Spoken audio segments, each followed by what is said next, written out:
자, 이번에는 북한 관련 기사를 좀 넘어가 볼 텐데요. 뒤늦게 알려진 발언이 논란이 되고 있습니다. 그 얘기입니다. 여기 조선일보 기사 준비되어 있는데요. 제목이 냉면이 목구멍으로 넘어갑니까라고 말한 사람이 있습니다. 바로 북한 리선권 조평통 위원장, 우리로 치면 통일부 장관격이죠. 자, 이 사진부터 좀 보시죠. 이 자리입니다. 지난 9월 문재인 대통령이 평양 방북 당시 옥류관에서 점심을 먹는 행사가 있었죠. 여기 보면 리성권 위원장이 있고요. 우리 대기업 총수들이 쭉 앉아 있습니다. 이 자리에서 이 대기업 총수들을 향해 냉면이 목구멍으로 넘어갑니까라고 질책을 했답니다. 뒤늦게 어제 국감장에서 내용이 알려졌어요. 여기 좀 자세히 보시죠. 북한 리성권 9월 방북한 재계 총수들에게 정색하고 면박. 국회에서 이런 내용이 나자 조명균 통일부 장관이 이유가 무엇이라고 생각하냐 묻자 조 장관의 설명입니다. 남북관계 속도 내자는 의미였을 것이다. 이렇게 내용이 나오네요.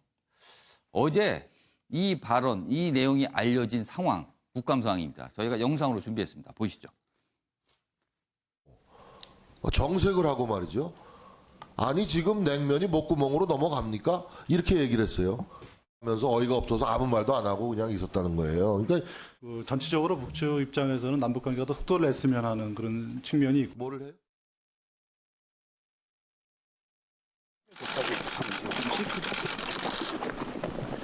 저거 뭐야. 기자 선생들이 질문하는 거는 여러 가지 각도에서 할 수 있지. 근데 달라진 시대적 요구에 맞게 질문도 달라져야 되지 않을까? 옴중한 사태가 어디서 조성된 걸 보니 알면서도 나한테 그거 해소됐나 물어보면 되나? 오늘 명백한 거는 기자 선생들이 앞으로 질문도 많이 할 수 있다고 생각합니다. 뭔가 불신을 저장시키고 또 그런 데서 뭔가 오도할 수 있는 데를 질문하면 앞으로 되진 않겠다고. 어디입니까 서석이? 근데 왜 그렇게 질문하고 앞으로 이런 질문은 무례한 질문으로 우리가 치부할 수 있습니다. 오늘 회담을 어떻게 좀 전망하시는지 좀 말씀 좀. 이거 판문점 선언 비행을 위해서 회담을 하려봤는데 어떻게 될 거라는 뻔히 뻔하지 않나? 그 아주 잘 될 거이 분명하지. 네. 김창현 교수님, 리성권 조평통 위원장 무례한 발언이 계속 잇따르고 있어요. 근데 뒤늦게 알려진 무례는 가장 무례한 발언이었던 것 같습니다. 사실 요번에 9월에 평양 방문 당시 이해찬 더불어민주당 대표가 노쇼를 해서 북한에 무례를 했다. 그래서 저희도 지적을 참 많이 했는데 뒤늦게 보니까 리성권 위원장의 무례는 그걸 넘어서는 수준인 것 같습니다. 이런 말을 꼭 거기서 해야 됐을까요? 그렇죠. 이 잔치상에 죄를 뿌리는 그런 발언인데요. 예. 조평통 위원장이 우리 경제 총수들에게 할 말은 아니죠. 예. 저 답변을 봤더니 또 속도 내자는 뜻으로 그런 얘기를 조명균 했다고 장관이 하는데. 굉장히 애써 뭔가 좀 이렇게 설명을 한 듯한 느낌이 그건 드는데. 그 적절한 설명이 되지도 못했고요. 남북 관계의 이 속도를 내자는 것이 어떻게 보면 이 정부에서 결정할 문제지 재계에서 결정할 수 있는 그런 사안도 아니고. 그러니까 저 정도 발언, 그다음에 조명균 장관의 설명을 들어보면 대기업 총수들이 북한에 가서 뭔가 투자 계획을 적극적으로 내놔야 된다 이런 뜻이 돼버리나요? 보면 기본적으로 상대에 대한 존중이 여기 깔려 있지 않아서 일단은 대통령 특별수행단으로 간 그렇습니다. 그런 측면을 생각해 보면 조평통 위원장이라고 해서 이런 식으로 발언을 했다는 것은 저는 사실은 귀를 의심했습니다만 그 우리 통일부 장관이 그걸 확인을 해줬죠. 확인을 해주는 그 모습 보니까 저는 그러면 그런 발언을 한 이후에 언행에 대해서 우리 측에서도 문제 제기나 그 부분에 대해서 경각심 이런 것이 굉장히 중요하지 않습니까? 그리고 지금 기자들한테 하는 얘기를 보면 거의 반음 낮춘 말을 하고. 그리고 조명균 장관하고 회담을 할 때도 뭐 시간 얘기를 하면서 뭐 개념 얘기를 하고 뭐 이렇게 좀 약간 상당히 듣기에 따라서 무례한 발언이었습니다. 북한에서는 사실 이 언론이나 이런 쪽이 어떻게 보면 북한의 통치 하나의 수단이고 그렇게 기능하기 때문에 기자에 대한 기본적인 존중이 한국하고는 우리나라처럼 다르기 때문에 그렇다 하더라도 우리나라 기자나 우리나라 그 대표단이 갔을 때는 카운터파트인데 상대방 장관에 대한 그런 얘기는 글쎄요. 저 매우 잘못된 것이고 이건 초청한 손님에 대한 기본 예의를 예. 스스로 저버렸기 때문에 예. 특히 이런 부분에 있어서 우리 조 장관께서 어떤 식으로 의사 전달을 했고 예. 향후 이런 부분에 있어서는 예. 우리 국민이 용납할 수 없는 일이지 않습니까? 이런 부분에 대해서는 분명한 의사 전달이 필요하죠. 이번 9월에 문재인 대통령의 평양 방문 당시 사실 김정은 위원장은 진짜 극진하게 많은 분들이 극진하게 문재인 대통령에 대해서 영접을 했다라는 평가를 받았는데 그 밑에 이제 실무진격인 리선권 위원장의 경우는 무례한 발언을 했어요. 그리고 그 이전에도 이런 무례한 발언이 반복이 됐거든요. 과연 이유가 뭘까요? 이 부분에 대해서 김상일 평론가는 어떻게 보십니까? 예, 저는 저희 평양에도 몇 번 갔다 오고 예. 남북 관계에 예. 많이 관여를 해봤는데요. 예. 이런 경우는 제가 볼 때는 리선권 개인의 좀 약간 특성이 약간 돌출적인 거 아닌가 이런 생각이 좀 듭니다. 왜냐하면 예. 그 북한 주민들은 사실은 이렇게 그 공개적인 자리에서 예. 그 지도자 자신들의 지도자나 정권에 대해서 이렇게 막 뭐랄까 뭔가 보여주려고 하는 발언이나 행동들을 좀 하는 경우가 많이 그러면 있거든요. 이게 뭔가를 의식을 해서 네, 일부러. 의식해서 하는 발언들이 많은데 그 좀 약간 적재적소에 예. 쓰여질 인물이 아닌데 지금 이 분을 여기에 쓰는 게 아닌가. 저는 이제 이런 적합하지 생각- 않은 인물 예, 예, 아닌가 예, 예. 혹시? 예, 발언에 이런 것들이 좀 약간 예. 세련되지 못하고 예, 그렇습니다. 알겠습니다. 자, 이런 상황에서 정경두 국방장관, 국감장에서 또 새로운 발언이 있었는데 NLL, 이른바 서해 북방 한계선 관련 발언을 했어요. 저희가 화면으로 좀 준비했는데 여기 좀 화면 좀 보겠습니다. 여기 보시면요. 김정은 및 실무자들 NLL 인정 안 해. 정경두 국방장관 국감에서 답변을 했습니다. 지금 문재인 대통령과 김정은 위원장의 여러 가지 합의 내용 그리고 문재인 대통령 설명에 따르면 북한이 명확하게 NLL에서 인정하고 있다라고 하지만 지금 국방장관은 밑에 실무자 그리고 군 내부에서 북한 군 내부에서는 NLL을 인정하지 않는 듯한 분위기가 분명히 있다라고 국감에서 얘기를 했거든요. 그렇다면 아까 리선권 위원장의 그 발언 그리고 이 NLL 문제를 두 가지를 같이 보면요. 남북 정상 간에는 어떤 대화 그리고 어떤 합의 수준이 자꾸 이루어지고 있는데 막상 북한 내부의 실무자들이 약간 다른 각도에서 결이 다른 움직임을 보이고 있다. 이런 해석도 좀 가능할 것 같아요. 최영철 편집위원께서는 어떻게 보십니까? 저희가 그 북한 사람들을 볼 때요. 예. 북한 사람들 한마디 한마디가 굉장히 계산되고 엄청나게 오랫동안 공부한 발언들입니다. 저희가 김영철이나 리선권을 보면 아주 예. 달변이지 않습니까? 예. 그분들이 엄청나게 훈련하고 공부한 발언인데 저희가 그분들의 발언을 너무 쉽게 봐요. 그러니까 리선권이 이렇게 발언하는 것도 다 계략이 있는 겁니다. 리선권은 오랫동안 예. 이렇게 호통치는 역할을 해왔습니다. 그 역할이 있는 거죠. 그러니까 이 역할을 통해서 남한에 압박을 하는 겁니다. 그러니까 이런 역할들을 우리가 잘 알아야 되고 예. 북한이 NLL을 포기하기가 쉽지 않죠. 예. 왜 포기하기가 쉽지 않은가 하면 거기가 전략적 요충지이기 때문입니다. 북한은 1991년도 남북 기본 합의서에서 네. 이미 NLL을 인정을 했습니다. 예. 하지만 북한은 또 뒤집고 그리고 2007년, 2008년도 그 노무현 대통령 예. 북한 갔을 때도 합의를 했어요. 예. 근데 그 이후에 또 뒤집죠. 예. 지금까지도 경비 개선을 계속 주장하는 거예요. 그러니까 우리도 북한이 이런 의도를 알고 북한이 하루 만에 변하고 한 달 만에 변하고 금방 변할 거라는 생각을 하지 않고 예. 계속적인 협상을 통해서 예. 봐야 된다는 거죠. 아. 그러니까 너무 우리가 북한이 지금은 예. NLL을 인정할 것이다. 예. 경비 개선을 포기했을 것이다. 예, 예. 라고 미리 가기에는 예. 북한의 의도를 너무 우리가 순진하게 파악하는 것이다. 이렇게 볼 수밖에 없습니다. 북한 쪽 인사들의 발언 그리고 주장은 어떻게 보면 굉장히 철저한 사전 계산 하에 이루어지고 있는 저분들은 것이다. 굉장히 회담 일꾼들이에요. 알겠습니다. 북한에서는. 이경환 변호사. 예.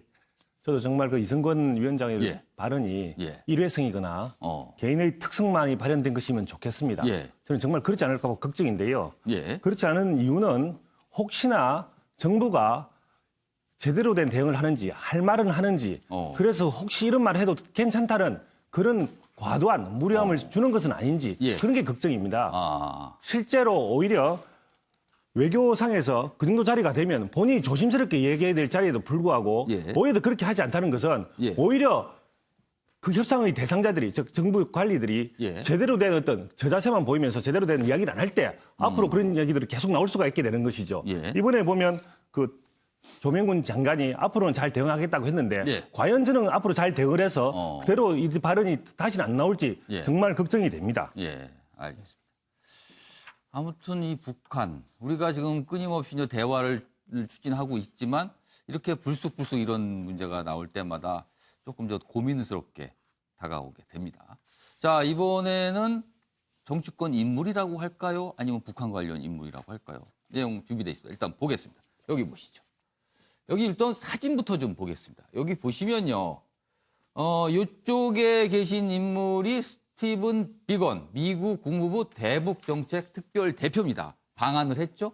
어제 우리 측 인사들 많이 만났습니다. 그리고 이쪽은요. 임종석 청와대 비서실장입니다. 둘이 어제 만났습니다. 이제 그 얘기가 이 기사에 준비되어 있는데 제목 보죠. 미국 비건 정의용보다 임종석 먼저 찾았다. 그렇습니다. 정의용 국가안보실장, 임종석 청와대 비서실장. 통상적이라면은 안보실장을 만나거나 안보실장만 만나거나 하는 게 논리적인 걸로 보이는데 정의용보다 임종석 먼저 찾았다. 그래서 기사가 됐어요. 이렇게 내용 보면요. 이례적으로 비서실장 우선 면담 이렇게 돼 있고 여기도 제목 보겠습니다. 미국 측이 먼저 요청했다. 그럼 이유가 과연 뭘까? 한미 이견 속 문 대통령 진위 파악 의도인 듯이라고 조선일보는 추정을 했습니다. 이 기사 내용도 좀 보죠. 외교 소식통은 최근 여기 있습니다. 우리 정부가 추진하는 남북 경협, 대북 제재 완화 등을 두고 한미 간의 이견이 표출되는 상황에서 문재인 대통령의 구상과 진위를 파악하려는 의도가 담긴 것으로 보인다. 그래서 임종석 실장을 먼저 만났다. 어제 얘기입니다. 오늘 정의용 실장을 만납니다. 오늘. 자, 옆에 기사 좀 보죠. 또 임종석 실장에 관한 얘기가 나오는데요. 지금 야당 쪽의 주장입니다. 임종석 자기 정치 멈춰라. 청와대 넘버2 교는 야당이다. 이렇게 돼 있습니다. 손학규 바른미래당 대표가 어제 굉장한 비판 발언을 쏟아냈죠. 청와대 홈피 첫 화면 등장 야단이다. 또 하나의 차지철 보고 싶지 않다. 야권은 장관대동 DMZ 방문에 대해서 비판을 하고 있고요. 여권 내부, 근데 청와대는요, 자기 정치 지적 이런 거 동의하지 않는다라고 어제 반박을 했고, 근데 여권 내부에서는 약간 부담스럽다 이런 분위기로 감지된다고 이 기사는 전하고 있습니다.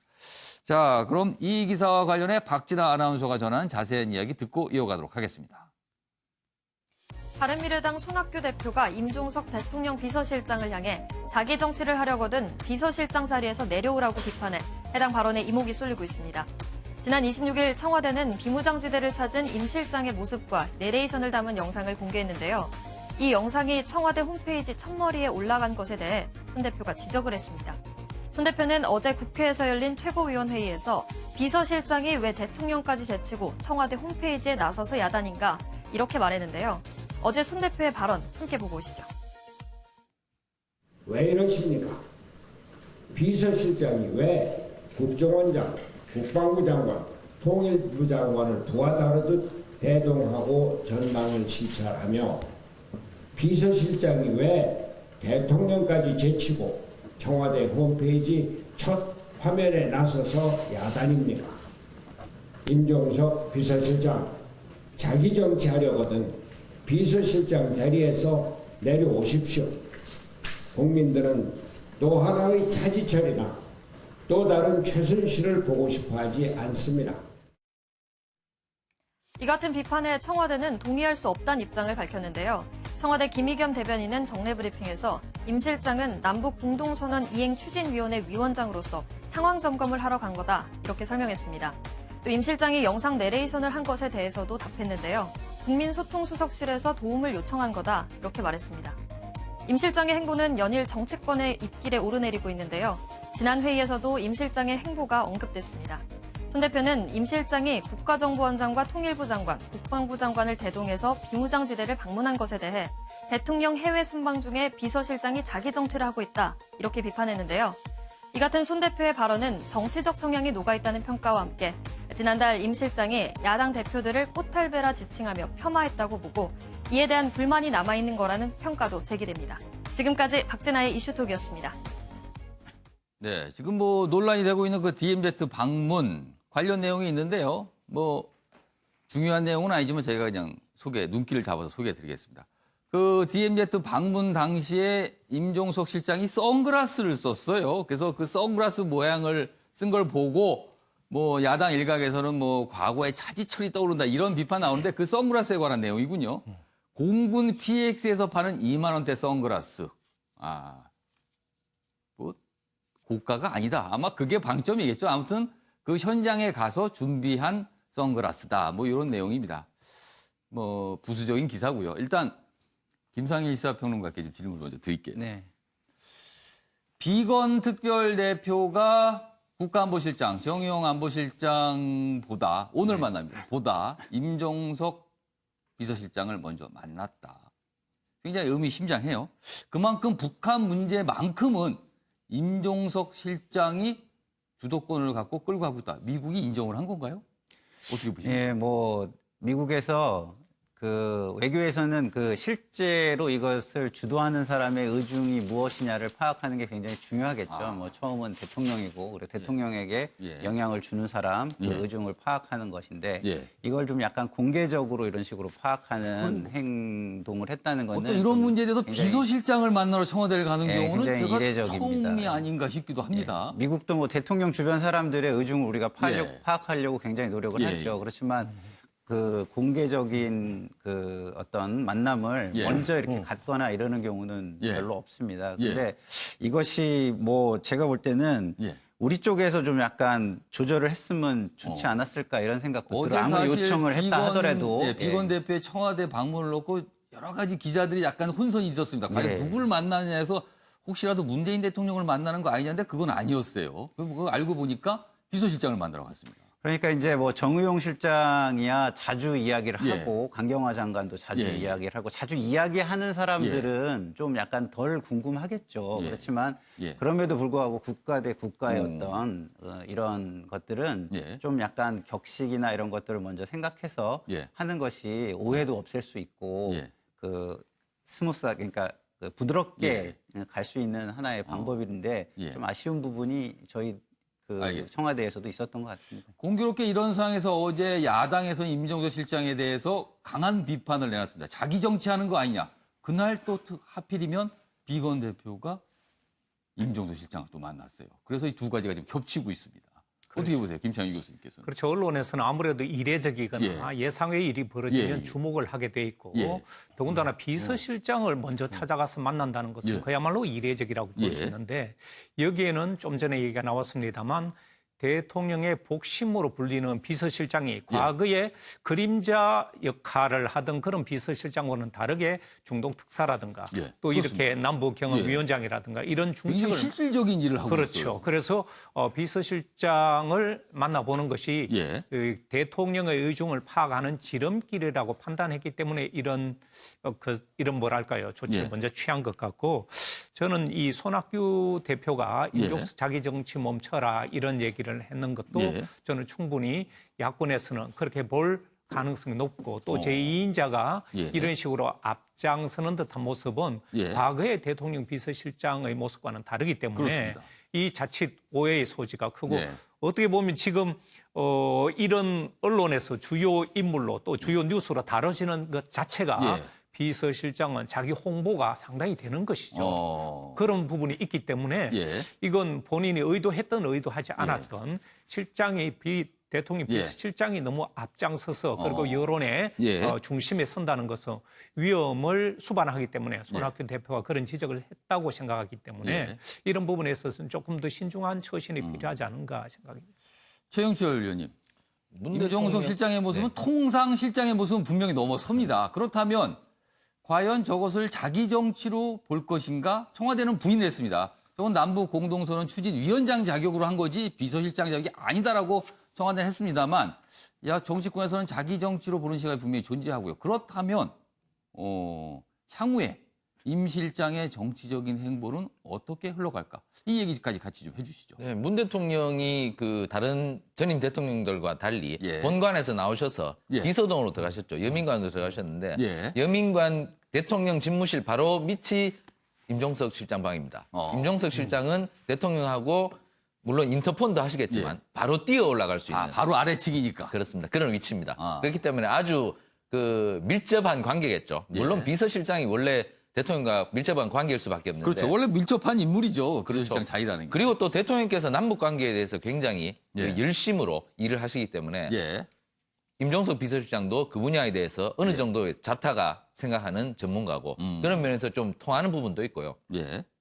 근데 결국엔 뭐 임종석 실장도 국회의원도 했고 예전에 학생 때는 그렇습니다. 총학생 회장도 했고 전대협 회장까지 했던 분이기 때문에 결국에는 정치적 야망이 굉장히 큰 분이다. 그 정치적 야망을 우리가 비난할 수는 없다. 그 결국 저분도 대권에 나서지 않겠습니까? 아주 강력한 잡년 중에 한 분인데. 그러면은 비서실장 이전에 이미 정치인이다. 그렇죠. 그런데 이분이 이번에 선글라스 끼고 DMZ에 나타났다든가 이런 부분은 좀 사려 깊지 못한 행동이 아니었나. 이렇게 하지 않고도 뜰 수 있는 방법이 많은데 굳이 이렇게 해서 먼저 비판받을 필요는 없다는 거죠. 대통령께서도 비서실장이 이렇게 뜨는 행동을 하면 좀 제어를 해주시고 내각 중심으로 총리를 중심으로 이렇게 국정을 운영해 가는 것이 대한민국의 바른 방향이겠죠. 지금 문재인 대통령 얘기를 했는데 비서실장은 말 그대로 대통령을 위해 존재하는 자리거든요. 임종석 실장이 지금까지 저런 행보를 보이는 거는 문재인 대통령의 승인이 있었다고 봐야 되는 거 아닐까요? 그러니까 문재인 대통령도 민주당에서 오셨으니까 민주당도 사람을 키워야 된다는 이런 생각을 갖고 계시겠죠. 그래서 이낙연 총리를 총리로 등용하시고 그다음에 임종석 실장도 청와대로 부르고 뭐 이런 부분이 있겠죠. 알겠습니다. 이규환 변호사는 어떻게 보세요?